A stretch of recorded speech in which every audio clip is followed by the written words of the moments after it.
শ্রমিকরা আজকে কলকাতা হাইকোর্টে যেটা আমরা দেখলাম যে রাজাশেখর মান্থা বিচারপতি তিনি বলছেন যে টেট পরীক্ষা যদি জাল হয়ে থাকে তার জন্য একটা কমিটি তৈরি করে দিয়েছেন এবং সেই কমিটি বিচার করবে যে টেট পরীক্ষা জাল হয়েছে কি হয়নি। প্রশ্নপত্র আমরা কয়েকদিন আগে দেখলাম এসএসসির 26,000 লোকের চাকরি চলে গেল, মানে এটা হচ্ছেটা কি? দেখুন, আমি প্রথমেই বলি যে কমিটি যে তৈরি করার কথা বলা হয়েছে, এখনো হাইকোর্ট কিন্তু স্টেট মেশিনারিজের ওপরে ভরসা রাখছে বা এখনো সেই কমিটির মধ্যে আমি জানি না কাকে কাকে রাখা হয়েছে, সেটা পূর্ণাঙ্গ যদি অর্ডারটা আমি হাতে পাই বলতে পারবো।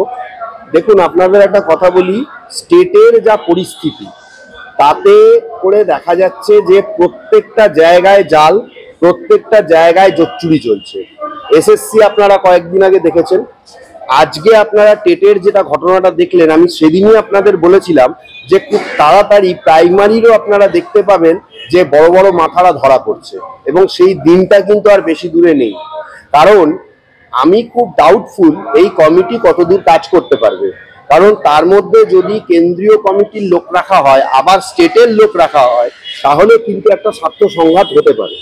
হাইকোর্ট স্বতঃপ্রণোদিতভাবে বলেছে, এটা আমি অত্যন্ত আনন্দিত, কিন্তু আই এম ইন ডাউট যে কতদূর ফলপ্রসূ হবে, নাকি আবার হাইকোর্টকে ইন্টারভেন করে যেভাবে সিবিআই অর্ডার করা হয়েছিল সেইভাবে সিবিআই এর হাতেই সবকিছু তুলে দিতে হবে। আমার মনে হয় সেইটাই হবে, যদিও যদি কমিটি রিপোর্ট দিতে পারে সেটা খুব ভালো, কিন্তু আমার মনে হয় না যে কমিটি, কারণ এর আগেও আপনারা দেখেছেন যে বিভিন্ন কমিটি গঠন করা হয়েছিল, এসএসসির ক্ষেত্রেও গঠন করা হয়েছিল, ইভেন সিবিআই পর্যন্ত ধাক্কা খেয়েছিল একবার যে কেন নাম দেওয়া যাচ্ছে না, কি আছে।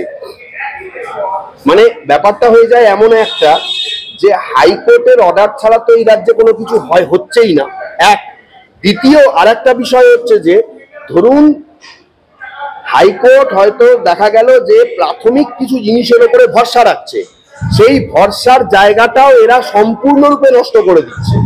কারণ যখনই দেখা যাচ্ছে কোনো স্টেট মেশিনারির উপরে ভরসা রাখা হচ্ছে তখনই তারা মনে করছে যে এই স্টেট মেশিনারি, এবং আপনাকে আমি একটা কথা বলি, স্টেট মেশিনারির লোকজন এই সমস্ত কোর্টগুলোতে, অভিজিৎ গঙ্গোপাধ্যায়ের কোর্টে এটা ছিল, রাজাশেখর মান্থা আপনি জানেন ইনিও স্টেটের বিরুদ্ধে বহু অর্ডার দিয়েছিলেন, সিবিআই অর্ডারও হয়েছে, তার ঘরে কতটা রিপোর্ট দিতে পারবে আই এম ইন ডাউট। হয়তো আবার পূর্ণাঙ্গভাবে সিবিআই তদন্ত করতে হবে। আজকে বিচারপতি অমৃতা সিনহার ঘরে যেটা আমরা দেখলাম যে তিনি রীতিমতো মানে শুনছেন ফরেন্সিক রিপোর্টের যে রিপোর্ট এসছে সেই রিপোর্ট কালীঘাটে কাকুর, সেটা পরিষ্কার একদম করে শুনিয়েছেন। তো এই একটা জায়গা, এবং সেখানে বলা হচ্ছে যে বড় বড় নাম আছে, নাম উঠে আসছে, মানে কি অবস্থা চলছে পশ্চিমবঙ্গে? পশ্চিমবঙ্গে আপনারা জানেন পশ্চিমবঙ্গে একটা মানে জাস্ট গেম চলছে, পশ্চিমবঙ্গে একটা গেম চলছে, এবং সব থেকে বড় ব্যাপার হচ্ছে যে এই কালীঘাটের কাকুর কণ্ঠস্বর যে মিলে গেছে এই রিপোর্ট আমরা আগেই পেয়েছিলাম, এবং সব থেকে বড় ব্যাপার হচ্ছে যে এই রাজ্য সরকারের এমএলএ এমপি মন্ত্রী আমলা কেউ বাদ নেই চুরিতে।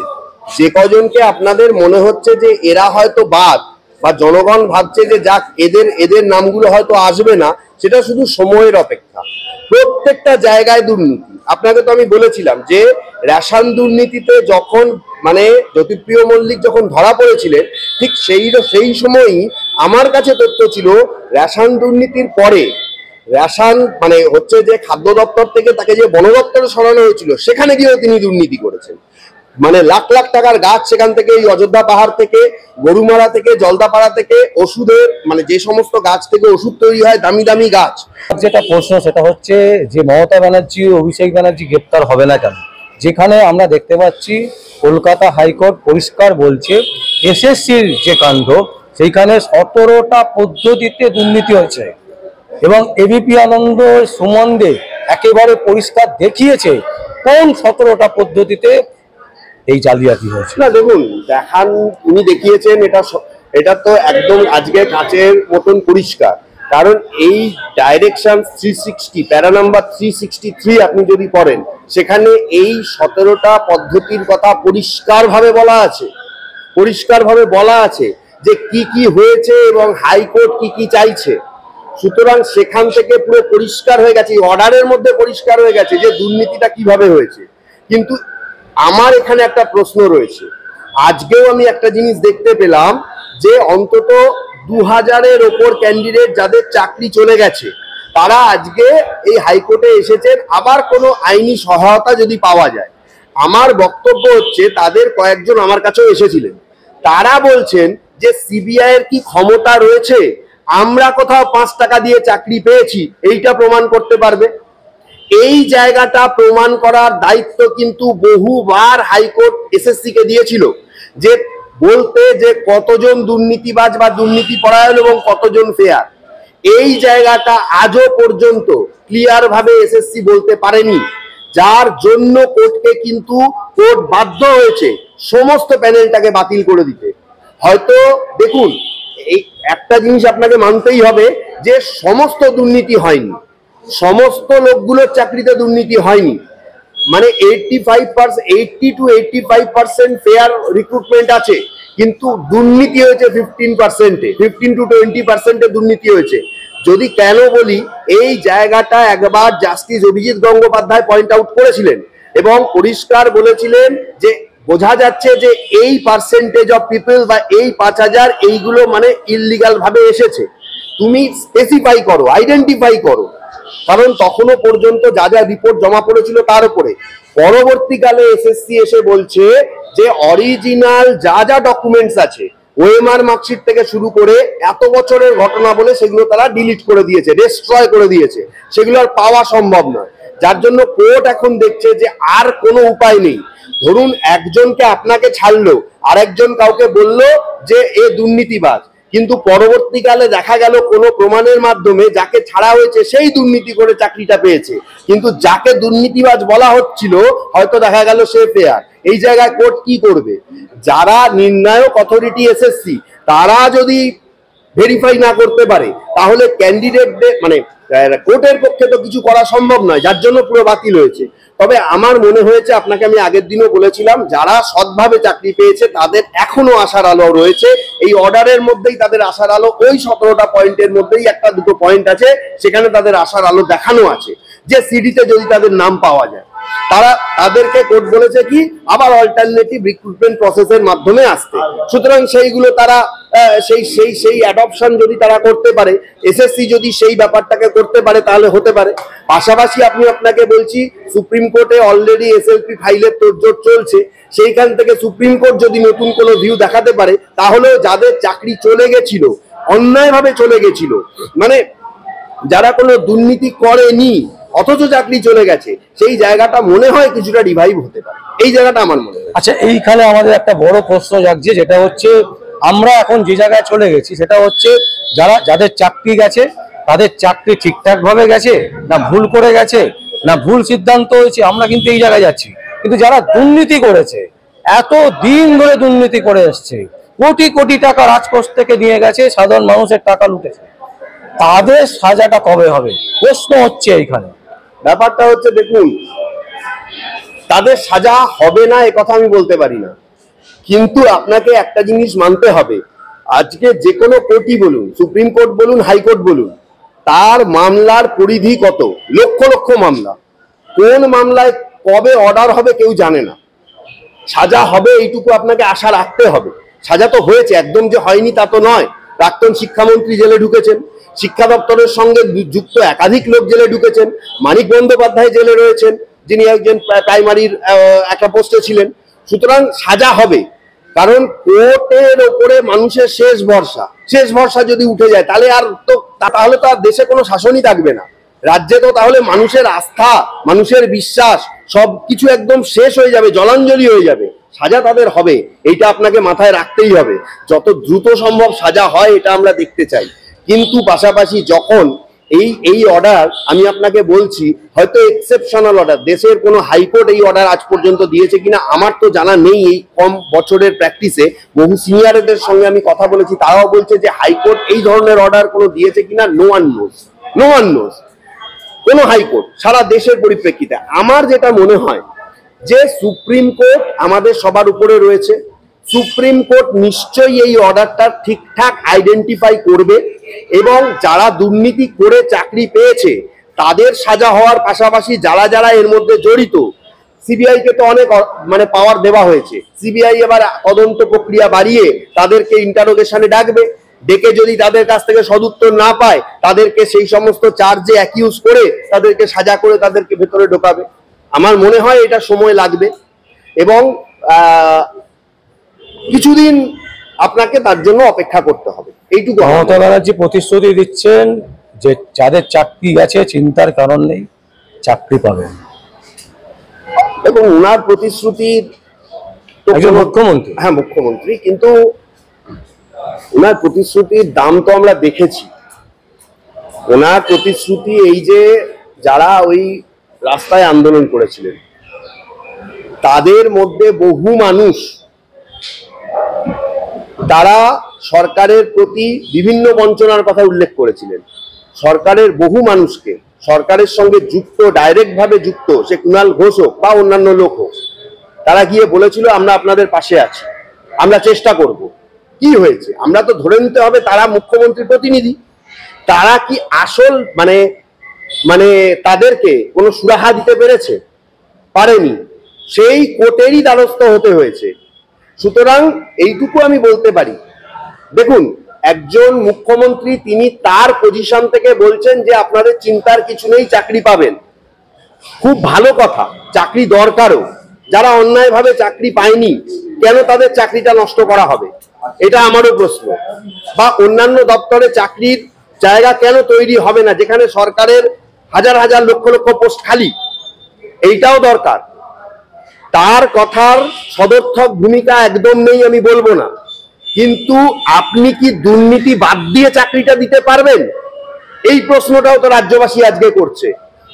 আপনি 10 লক্ষ চাকরির কথা বলেছেন, কে না বলতে পারে সেই 10 লক্ষ চাকরির মধ্যে আবার 3-4 লক্ষ চাকরি দুর্নীতি করে হবে না, বা আবার কাছের লোককে পাইয়ে দেওয়া হবে না, আবার 10 বছর 15 বছর ধরে মামলা হবে না?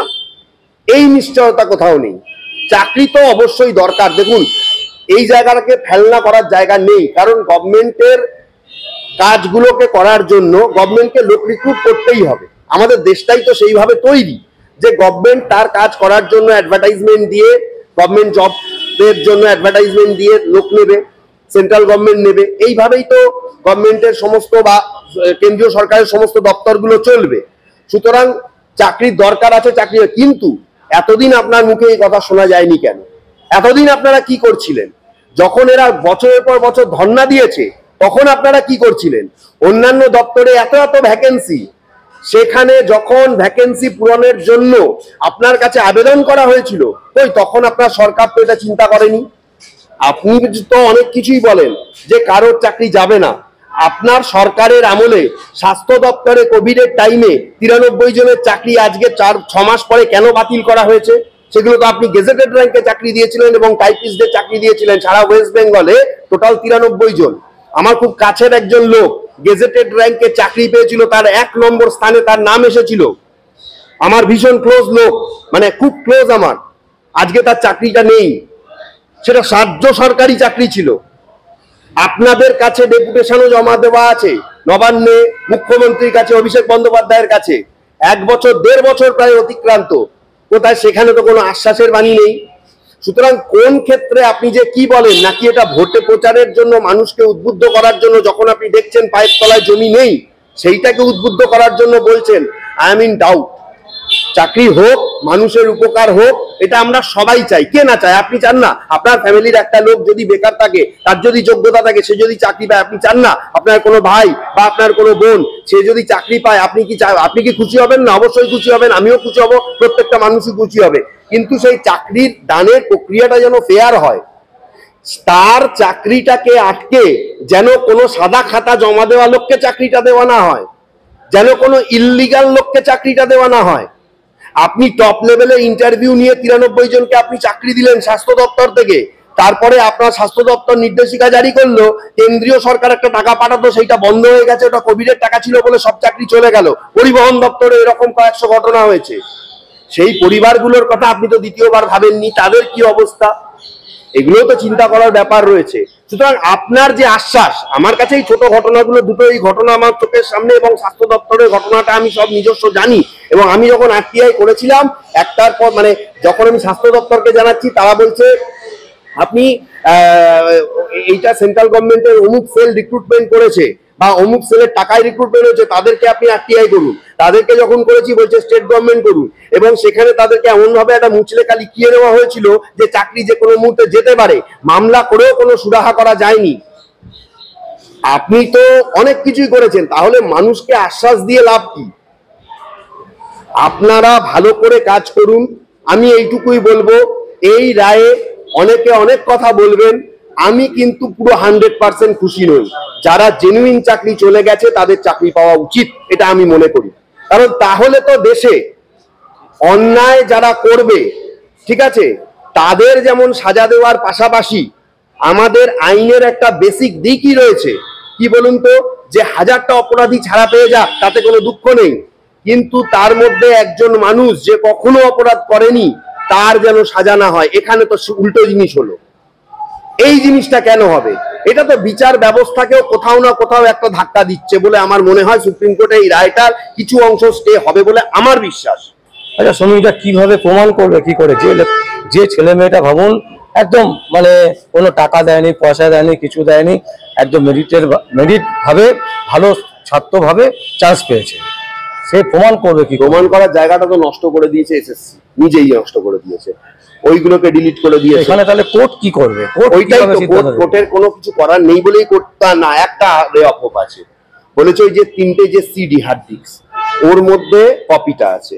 আমরা অ্যাজিউম ধরে নিলাম যে ওই কপিটা সঠিক, যেটা পাওয়া গেছে, যেটা গাজিয়াবাদ নাইসা থেকে পাওয়া গেছে। ওই কপিটা যদি সঠিক হয়, তাহলে সেই সঠিক কপির মধ্যে যদি দেখা যায় যারা চাকরি করতেন তারা সত্যি প্রথম যে প্যানেল বেরিয়েছিল সেই প্যানেলে যত নম্বর রিকোয়ার্ড দরকার ছিল এবং সেই প্যানেল অনুযায়ী যত নম্বর রিকোয়ার্ড তারা পেয়েছিলেন সেই নাম্বারটা যদি মিলে যায়, তাহলে কিন্তু তাদের চাকরিটা রিভাইভ করা উচিত। সেক্ষেত্রে ফ্রেশ সিলেকশন প্রসেস আমার মনে হয় এটা স্টে দিয়ে দেওয়া উচিত, কারণ তার মেরিটটা সমান থাকে না। একজন কেউ চাকরি পেয়ে যাওয়ার পর তার সেই সিলেকশন প্রসেস আবার ফ্রেশ করে করো, এইটা মানুষের পক্ষে একটা হ্যারাসমেন্ট। একটা তো সিলেকশন প্রসেস হয়ে তারা গেছে। এখন একটা প্রশ্ন উঠে গেছে, আজকে একজন হেডমাস্টার মশাই আমাকে ফোন করেছিলেন, তিনি বলছেন তার স্কুলে এরকম 3-4 জন শিক্ষক রয়েছেন, 3 জন শিক্ষক রয়েছেন, বলছে আমরা ডিআই এর কাছে ইনস্ট্রাকশন চেয়েছি, শিক্ষা দপ্তরের কাছে ইনস্ট্রাকশন চেয়েছি, আজ থেকে তারা আর স্কুলে আসছে না। তাহলে তাদের সার্ভিস বুকে অ্যাজ হেডমাস্টার বা স্কুলের তরফ থেকে, স্কুলের ম্যানেজিং কমিটির তরফ থেকে কি লেখা হবে? ডিআই কিছু বলতে পারছেন না, শিক্ষা দপ্তরের সচিব কিছু বলতে পারছেন না, বলছেন ওয়েট করে যাও, কিছু লেখার দরকার নেই। এই পরিস্থিতি একটা স্কুলে। সে আমার খুব পরিচিত হেডমাস্টার মশাই, তিনি আমাকে ফোন করেছিলেন, বললেন জানেন এই অবস্থা হয়েছে, আপনাদের আইনি ভাষায় মানে আইনি বুদ্ধিতে কি বলে তিনি আমাকে জানতে চাইলেন, আমার অ্যাডভাইসটা চাইলেন যে কি করব, কারণ পরে তো স্কুলের কাছেও জবাবদিহি চাইতে পারে কোর্ট, তখন আমরা কি বলবো? বা এই ক্যান্ডিডেট গুলো যদি তারা তাদের চাকরিটাকে চ্যালেঞ্জ করে সুপ্রিম কোর্টে যায়, তখন তো যদি সুপ্রিম কোর্ট বলে রিভাইভ করতে, আমরা কি করব?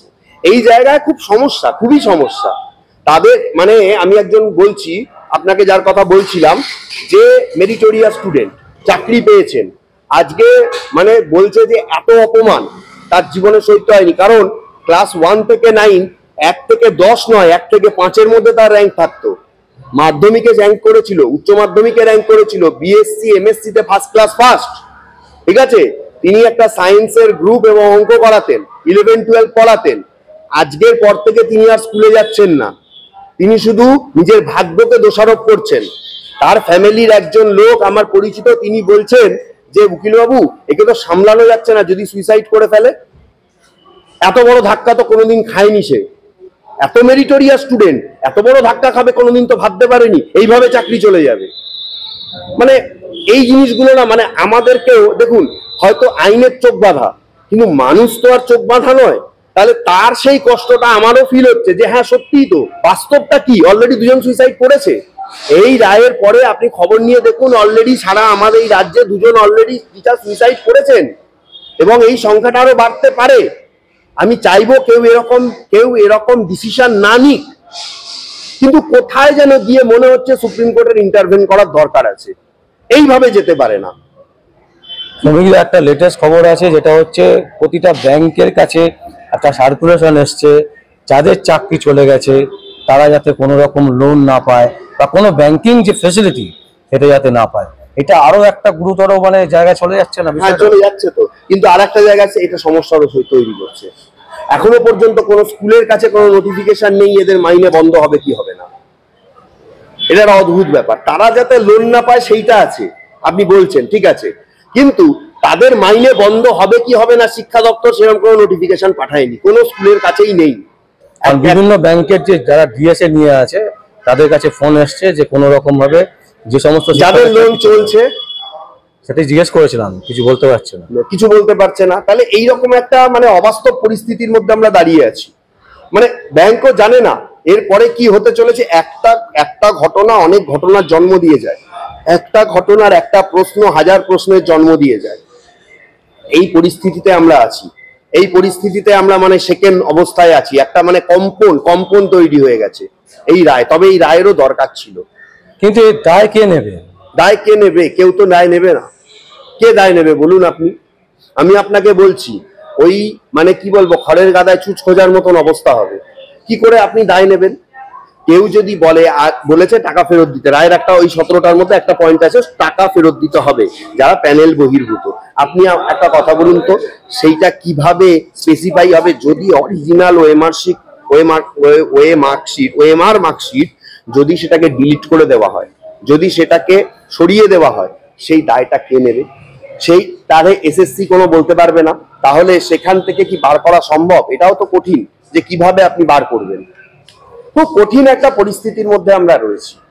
বিভিন্ন রকম ভাবে আমরা চারদিক থেকে ঘেরাটোপে একটা খুব কঠিন পরিস্থিতির মধ্যে আমরা রয়েছি। মানে কে কার দায়ভার নেবে কেউ জানে না। কোর্ট একটা অর্ডার পাস করেছে, কিন্তু সেই অর্ডারটা হয়তো দেখে মনে হচ্ছে সব দিক থেকে ব্যালেন্সড, কিন্তু কিছু কিছু জায়গায় হয়তো এখনো ইমব্যালেন্সের জায়গা রয়েছে, যার জন্য এখনো বহু চাকরি প্রার্থী অবশ্যই তারা শেষ সুযোগটা নেওয়ার জন্য তারাও সুপ্রিম কোর্ট ছুটে যাচ্ছেন। বহু সিনিয়র লয়ার তারা বলছেন যে সুপ্রিম কোর্টে গেলে এই পয়েন্টে স্টে হওয়ার সম্ভাবনা রয়েছে। দেখুন, আমার মনে হয় সুপ্রিম কোর্ট থেকে কোনো না কোনো আলোকপাত আসবে। একটা সপ্তাহ ওয়েট করুন। এত বড় একটা ডিসিশন হঠাৎ করে সুপ্রিম কোর্ট একবারে শুনে খারিজ করে দেবে না। এর মধ্যে আর একটা সমস্যা তৈরি হয়েছে, যাদের এই 26,000, এই 25,000, এই 25,000-এর মধ্যে 20 থেকে 21,000 লোক তারা নির্বাচন কমিশনের আন্ডারে ট্রেনিং করেছিল ভোটের ডিউটিতে যাওয়ার জন্য। নির্বাচন কমিশন নবান্নে চিঠি পাঠিয়ে বলছে যে এদেরকে ডিউটিতে যাওয়ার বন্ধ করার কথাই অর্ডারে লেখা আছে। তাহলে আমার অল্টারনেটিভ লোক কই? রাজ্য সরকার কিভাবে লোক দেবে? রাজ্য সরকার অনেক সময় টেম্পোরারি লোক পাঠায়, যেটাও ইল্লিগাল, কিন্তু সেটা দিয়েও তো এই সংখ্যাটা পূরণ হবে না। তাহলে ভোট প্রক্রিয়া সুষ্ঠুভাবে কি করে সম্পন্ন হবে? এই তো সামান্য এই মাসেই তো ভোট রয়েছে, পরশুদিনই তো ভোট রয়েছে রাজ্যের একটা অংশে, তারপরে সামনের মাসে, তারপরের মাসে রয়েছে। অনেক প্রশ্ন তুলে দিয়ে গেল, কিন্তু আমার এটা মনে হয়েছে যে সুপ্রিম কোর্টে হয়তো এখনো ক্ষীণ আশার আলো রয়েছে। পাশাপাশি আপনাকে আগের দিন যেটা বলেছিলাম, আমি আজকেও সেই একই কথা বলছি, স্ট্রিক্ট হওয়া ছাড়া যখন একটা কোর্টের সামনে অন্য কোনো অপশন খোলা নেই, এত স্ট্রিক্ট হওয়া ছাড়া তার আর কোনো কিছু করার মতন কোনো পরিস্থিতি দাঁড়াতে ছিল না। আরেকটা বিষয় হচ্ছে যে যখন হাইকোর্ট বারবার চেয়েছে, মামলা আজকের নয়, এই একটা মামলা 2018 সালের আছে, 20 সালের আছে, 21 সালের আছে, এত পুরনো মামলা। হাইকোর্ট বারবার চেয়েছে ইল্লিগাল লোকদের নোটিশ বিয়েটা দাও, ইল্লিগাল যারা যারা রিক্রুটমেন্ট হয়েছে তাদের লিস্ট দাও। যখন আপনার হাতে ছিল তখন বারবার আপনি তাদেরকে আড়াল করে গেছেন। যখনই সিবিআই হয়েছে, তখনই সিবিআই যখন একটা মোটামুটি একটা চিত্র পরিষ্কার করে দিয়েছে, তখন সেটাকে ধামাচাপা দেওয়ার জন্য আপনি বলছেন কারোরই ওএমআর মার্কশিট নেই। তাহলে এই কাজটা করে যারা এদের মেন রিক্রুটার এসএসসি, আমি তো বলবো এসএসসি গদ্দারিটা করেছে সব থেকে বেশি। আজকে আমার এই কথাটা বলতে আমি বাধ্য হচ্ছি। গদ্দারিটা যে এসএসসির মাধ্যমে চাকরিটা হয়েছে, তাহলে এসএসসির লোকজনই তো সব থেকে বড় গদ্দার। কারণ যদি আজকে ওএমআরটা ঠিক মতন থাকতো, যোগ্য লোকগুলো চাকরি পেত, বা কোর্ট স্পেসিফাই করতে পারতো যারা অযোগ্য তাদেরটা বাদ যেত। কয়েকটা অযোগ্যকে বাঁচানোর জন্য যারা মন্ত্রী, আমলা, এমএলএ বা পঞ্চায়েত মেম্বারের কাছের লোক, তাদেরকে বাঁচানোর জন্য সবার ভবিষ্যৎটাকে কোর্টের মাধ্যমে নষ্ট করিয়ে দিল এসএসসি। তাহলে এর থেকে বড় গদ্দার আর কি হতে পারে? ইভেন এসএসসির প্রাক্তন যে অধিকর্তা যাকে সরিয়ে দেওয়া হয়েছে তিনি নিজেও ভুক্তভোগী ছিলেন। বর্তমান যে এসএসসির চেয়ারম্যান তিনি বলেছেন যে আমি শুনেছি, বহু লোকই বলেছে যে গভর্নমেন্টের অনেক লোক বা উচ্চ পদস্থ অনেক এমএলএ এমপিরা এসএসসিতে এসে বা ফোন করে বা বিভিন্ন এসএসসির প্রভাবশালী লোকজনদের ফোন করে বলেছে টাকার বিনিময়ে এই অ্যাডমিট যারা এই অ্যাডমিট কার্ডের ছেলে বা মেয়েগুলোকে চাকরি কিন্তু দিতে হবে, এরা টাকা দিয়েছে অমুক অমুক লোক করে। তিনি বলেছেন সাংবাদিক সম্মেলন করে। তারা তাদের আনুগত্য হতে পারে, তারা তাদের চিন্তা ভাবনার বেসিসে তারাও জড়িত হয়ে গেছে, কারণ কিছু তো করার নেই। আপনি দেখুন না, মানে একটা এমএলএ এর ধরুন, তার আমি জানি একজন এমএলএ তার শালার বউয়ের চাকরি হয়েছে সাদা খাতা জমা দিয়ে, হ্যাঁ সাদা খাতা জমা দিয়ে, ঠিক আছে, মাইনে নিয়েছেন তিনি 7 বছর, আজকে তার চাকরি নেই, ঠিক আছে, কোর্ট বলেছে টাকা ফেরত দিতে, অবশ্যই তার টাকা ফেরত দেওয়া উচিত। কিন্তু এই যে 7 বছর ধরে যে সে চাকরিটা করে গেল, একটা জেনুইন ছেলে বা মেয়ের জায়গাটা সে যে 7 বছর ধরে ব্লক করে রাখলো, তার এজটা যে বেড়ে গেল, সে যে আর চাকরিতে বসতে পারবে না, একটা জেনারেশনকে সে পঙ্গু করে দিল, এই অ্যালাউটা ফার্স্ট করলো কে? এসএসসি। তাহলে দায়ভার তো আমার যদি কারোর নেওয়ার কথা সবারই, কিন্তু সব থেকে বেশি দায়ভার আমার মনে হয় এসএসসি কে নিতে হবে, এটা আমার শ্রমিকদা অসংখ্য অসংখ্য ধন্যবাদ। দর্শক, আপনাদের সামনে আমরা যেটা বলবো, এসএসসি এবং টেট নিয়ে যেভাবে দুর্নীতি হয়েছে সেটা কিন্তু একেবারে সাদা কাগজের মতন। প্রত্যেকে বুঝতে পারছে যে কোন আকারে, কিভাবে, কোন পর্যায়ে দুর্নীতি হয়েছে। দায় কে নেবে, দায় কে নেবে না সেটাও বড় প্রশ্ন নয়। প্রশ্ন হচ্ছে যে ছেলে মেয়েগুলো সত্যিকারের জেনুইনলি চাকরি পেয়েছিল তাদের ভবিষ্যৎ কি হবে। যদিও শ্রমিকদা বলল যে তাদের একটা ক্ষীণ আশা আছে, আমরাও প্রার্থনা করি যে তাদের সেই আশা অন্তত পক্ষে সুপ্রিম কোর্টে সেই আশার আলো জাগুক এবং তারা পুনরায় চাকরিতে ফিরে আসুক যারা সত্যিকারের যোগ্য, আর গদ্দার যারা তাদের সাজা হোক। এটাই আমাদের সব থেকে বড় বার্তা সংবাদ আবির্ভাবে। আর আপনারা দেখতে থাকুন সংবাদ আবির্ভাব। আমার নাম বিশ্বজিৎ পাল, সংবাদ আবির্ভাবের জন্য।